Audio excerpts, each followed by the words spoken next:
I am Carmen Balbuena, and I am here with Mr. and Mrs. Jones after the hours of Under the Influence. So, what did you two think of the show? Well, our art show, I think it turned out really great. Scott's paintings displayed beautifully, and my sculpture with the light coming through looks pretty good. I'm happy with it. We got a lot of compliments. Our friends came. Really good turnout. A lot of people. And you guys came, and we really appreciate it. Yeah. So we think it was a success. That's good. So what were your feelings about the show? Were you nervous? Were you excited? It was so, getting it ready to go was just so intense, you really didn't have time to be nervous. It was more focusing on getting the work done. And, you know, it's one thing to make the work, it's another thing to get it out on the wall and promote it. So, it was hectic, but not really so nerve-wracking. Did you think? Yeah, I wasn't nervous about showing the work. I was excited, and I just wanted to make sure that I presented well, professionally. You did. Thanks.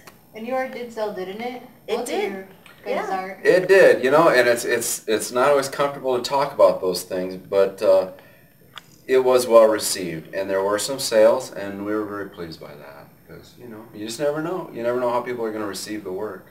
It's sort of like having a birthday party, and you pass out invitations, and you, in the back of your mind, you're worried only one or two friends are going to show up, but if it's like a room full of people, you feel like, yeah, that's pretty cool. Yeah.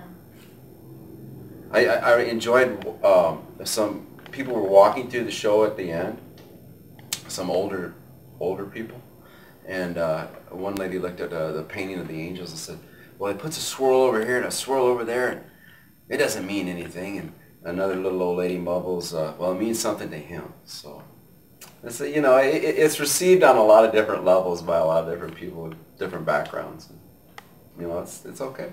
It's good. A cool story. It is. Yeah. Well, I'd like. Yeah, it is. So, will you host another show like this, or would you even like to? Love to. Not for a long time. I'm not interested in showing for at least 5 years, I think. Build up another body of work, get some new, fresh ideas. I don't want to be one of those artists that just keeps turning out the same exact thing over and over again. I want it to represent my style so that people can recognize it. It's fine if it has that element to it, but I want to come out with fresh new ideas, and it takes time for that. So not for a long time, but I'm glad I did it this time. So will you use the same mediums when you actually do your next show?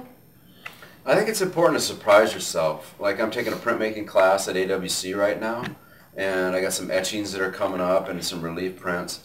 So, but like Holly was talking about, I think the element of surprise, just as an artist, I don't want to be complacent. So I could definitely see like just doing all watercolors, doing all prints, and just exploring.